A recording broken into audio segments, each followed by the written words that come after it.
सबसे पहले आपको पुनरुत्थान दिवस की मुबारकबाद पेश करता हूँ।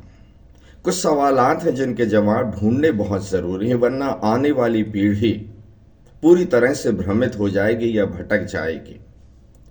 कुछ परंपराएं हैं जो वर्षों से चली आ रही हैं और लोग उन कामों को इसलिए करते हैं क्योंकि ये होता रहा है, इसलिए हम ये करते हैं, लेकिन उसके पीछे कोई लॉजिक नहीं दिखाते वो लोग, या वो इस बात को मानकर चलते हैं कि ये तो हमारे बाप दादों के ज़माने से होता आया है इसलिए हम करते हैं। अभी अभी हमने पुनरुत्थान दिवस की आराधना की है, लेकिन उसके साथ कब्रों पर जाना, कब्रिस्तान में कब्रों को संवारना, दोनों एक साथ हो रहा है और दोनों कभी साथ नहीं चल सकते क्योंकि दोनों का स्वभाव अलग है। मृत्यु अंधकार का, निराशा का प्रतीक है। पुनरुत्थान हमारे सुसमाचार का केंद्र है। हद तो तब हो गई जब मैंने फेसबुक पर ऐसी भी तस्वीरें देखी कि लोग कब्रों के पास में खड़े हैं, मोमबत्ती जल रही है, कब्र सजाई गई है और उसके नीचे लिखा है हैप्पी रिजरेक्शन डे। अगर आप पुनरुत्थान पर विश्वास करते हैं तो कब्रों पर क्यों जाते हैं? शायद आप मुझसे सहमत ना हो, नाराज मत होइएगा, लेकिन बाइबल से समझने की कोशिश कीजिए उसको। गलत परंपराएं चल रही हैं, कहीं हम आने वाली पीढ़ी को भटका ना दें। बहुत जरूरी है कि आने वाली पीढ़ी को हम सच बताएं कि ये गलत है। बहुत सारे चर्चेस में तो कब्रिस्तान में आराधना की जाती है, ताज्जुब की बात है। दरअसल कब्रिस्तान इबादत गाह नहीं हो सकती। जब महिलाएं कब्र पर गई यीशु के, तो स्वर्गदूत ने उनसे कहा, तुम जिंदे को मुर्दों में क्यों ढूंढते हो? दरअसल मुर्दों के बीच में इबादत करना एक जिंदा खुदा की ताज्जुब की बात है। बाइबल से कुछ बातें आज आपके सामने मैं रखना चाहता हूं, और वो बातें जो हैं सच हैं। ये परंपराएं क्यों बनी? तो दरअसल लोग ये कहते हैं कि महिलाएं सुबह सुबह यीशु की कब्र पर गई थी, लेकिन वो इबादत करने के लिए नहीं गई थी। यहूदियों में ये परंपरा ही नहीं है कि वो यहूदी भी जो मसीही बन गया है वो इस दिन में कब्रों पर जाकर इबादत करे। ये नहीं होता है और हमारे पास भी ये नहीं होना चाहिए। लूका रचित सुसमाचार से मैं कुछ बातें आपके साथ शेयर करना चाहता हूं जिसमें सच है। यीशु मसीह को शुक्रवार को क्रूस पर चढ़ाया गया। इसका जो केंद्र है वो है सबत का दिन। सबत यानी हमारा शनिवार और यहूदियों का सबत का दिन। इसको समझेंगे तो हम सब कुछ समझ सकते हैं। शुक्रवार को यीशु मसीह को क्रूस पर चढ़ाया गया। शाम होते होते उसने अपनी जान दे दी। और फिर लूका रचित सुसमाचार के 23वें अध्याय में लिखा है 54वें पद में, वह तैयारी का दिन था और सब्त का दिन आरंभ होने वाला था। शुक्रवार का दिन तैयारी का दिन था। यहूदियों के लिए तैयारी का दिन बड़ा अहम होता था क्योंकि उस दिन उन्हें सारी तैयारी करनी पड़ती थी, क्योंकि सबत के दिन कुछ काम नहीं करते हैं। शुक्रवार को यीशु मसीह को सलीब पर चढ़ाया गया है और शुक्रवार की शाम से, तो यहूदियों के टाइमिंग को समझना बहुत जरूरी है। हमारी तरह उनका समय नहीं चलता था। यहूदियों का दिन शुरू होता था शाम से। दरअसल वो उत्पत्ति की पुस्तक से चला आ रहा है। शाम हुई, फिर सुबह हुई और एक दिन हो गया। ये इस तरह से चलता। तो यहूदी जब अपने घर में शाम को पहला चिराग जलाता था, उसका दूसरा दिन शुरू हो जाता था। यानी शुक्रवार जो सबत का पहले का दिन है, तैयारी का दिन है, शुक्रवार की शाम होते होते उन्हें अपने सारे काम निपटाने पड़ते थे, सारी तैयारियां करनी पड़ती थी। और जैसे ही शाम का पहला दिया जलता था, उनका सबत शुरू हो जाता था, यानी हमारा शनिवार। तो वह तैयारी का दिन था और वो लोग अपनी तैयारी में लगे थे। तैयारी का दिन था, सब्त का दिन आरंभ होने वाला था। कलाम को अपनी बाइबल में गहराई के साथ देखिए। सब्त का दिन प्रारंभ होने वाला था शुक्रवार की शाम से। और उन स्त्रियों ने जो उसके साथ यरूशलेम आई थी, पीछे पीछे जाकर कब्र को देखा और यह भी देखा कि लाश को किस रीति से रखा गया है। और महिलाएं जो हैं वो पीछे पीछे गईं। अब जो बात है, क्योंकि शब्द का दिन प्रारंभ होने वाला था, अनान फनान में उनको यीशु मसीह को कब्र में रखना ही था। और समस्या ये थी कि जाकर पिलातुस से यीशु मसीह की लाश को मांगना, सारे प्रोसीजर पूरा करना, सारे विधानों को जो पूरा करना है वो करना है। समय नहीं था उनके पास में, तो उन्होंने नई चादर में यीशु मसीह की लाश को लपेटा और शाम होने से पहले उन्होंने एक नई कब्र में उसको ले जाकर रख दिया। महिलाओं ने जाकर ये देखा कि यीशु मसीह की लाश को कहाँ रखा गया है। अब मेरे साथ अगर आप बाइबल खोलें और निकालें तो अच्छा रहेगा। लूका रचित सुसमाचार 23वां अध्याय 56वें पद में लें। और लौटकर सुगंधित वस्तुएं और इत्र तैयार किया और सब्त के दिन जो उन्होंने आज्ञा के अनुसार विश्राम किया। अब महिलाएं शुक्रवार की शाम को लौट कर आईं, उन्होंने सुगंधित द्रव्य तैयार करे।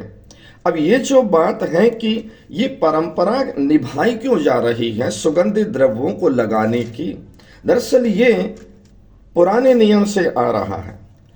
उत्पत्ति की पुस्तक के 50वें अध्याय के दूसरे पद में लिखा है, और यूसुफ ने उन वैद्यों को जो उसके सेवक थे आज्ञा दी कि मेरे पिता की लाश में सुगंध द्रव्य भरे।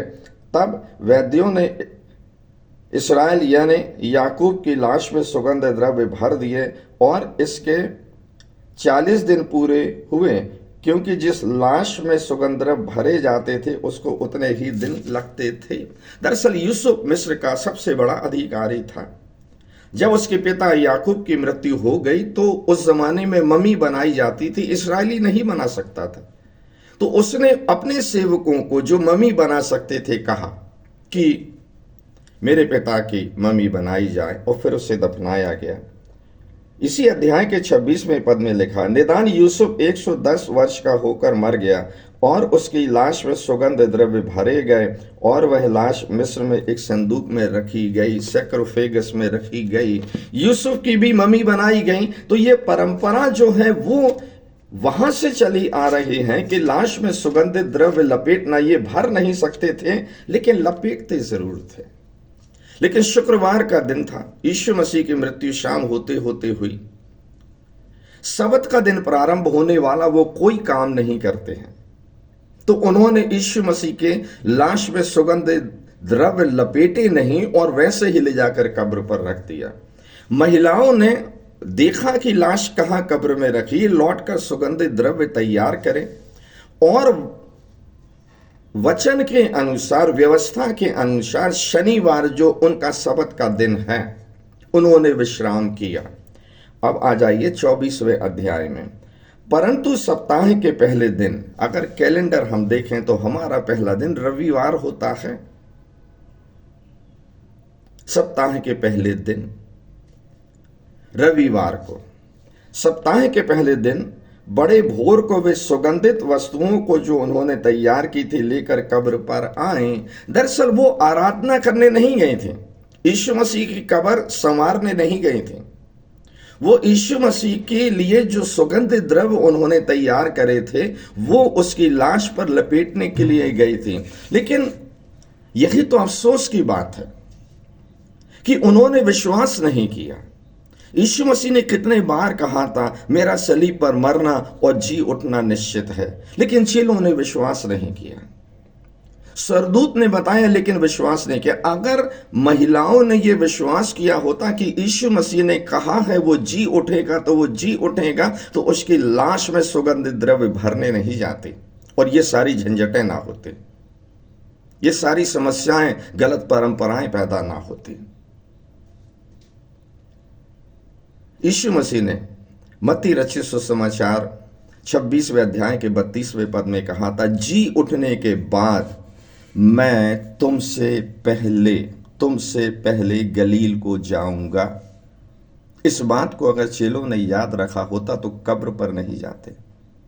महिलाओं ने जब आकर ये कहा कि स्वर्गदूत ने हमको दर्शन दिया है और कहा है यीशु मसीह जी उठाए, तो लिखा उनकी बातें कहानियों के जैसे लगी और पतरस और यूहन्ना दौड़कर कब्र पर गए, उल्टी दिशा में दौड़ रहे हैं। उन्हें तो गलील जाना था जहां जी उठा हुआ यीशु मसीह उनको मिलेगा, पुनरुत्थित यीशु मसीह मिलेगा। कब्र पर गए, कब्र खाली थी, निराशा हाथ लगी, कुछ नहीं मिलेगा। कब्रों पर जाओगे तो कुछ नहीं मिलेगा। संसार को क्या संदेश दे रहे हैं? संसार वाले आपको देख रहे हैं, ये कब्रों को संवारते हैं। पुनरुत्थान का प्रचार आप कर रहे हैं, यीशु मसीह जी उठा है, विश्वास रखिए।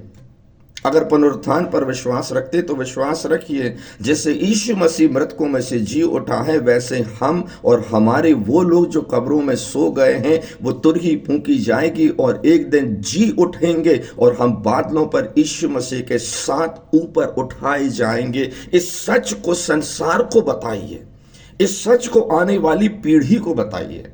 मेरी नानी अक्सर कहती थी, हैरिस, जब मैं छोटा था, मुझको दफनाने के बाद कभी कब्र पर मत आना। मैं कहता था, नानी ऐसा क्यों कहती है? वो कहती थी, मैं कभी नहीं वहाँ मिलूंगी। लेकिन हैरिस, एक दिन तुरही फूंकी जाएगी और हम बादलों पर उठाए जाएंगे और वहाँ मिलेंगे। और उस नानी ने मेरे अंदर वो विश्वास पैदा किया। और जब मैंने लूका रचित सुसमाचार में इन बातों को पढ़ा तो सच में लगा हम बहुत बड़ी गलती में फंसे हैं, गलत परंपराओं में उलझे हुए हैं। इसको सुधारना बहुत ही ज़रूरी, क्योंकि संसार के तरफ भी गलत संदेश जा रहा और आने वाली पीढ़ी को भी गलत पैगाम जा रहा है। खुदा इस कलाम के द्वारा आपको बहुत सी नेमत और बरकत से माला माल करे। आपकी कमेंट्स का इंतज़ार होता है। शेयर करना ना भूलें, ना जाने किसके काम आए। मेरी बात पर विश्वास ना करें, कलाम को पढ़ें, कलाम की बात पर विश्वास करें, गलत परंपराओं को छोड़ दें। परमेश्वर आपको बहुत आशीष देगा। जय मसीह की।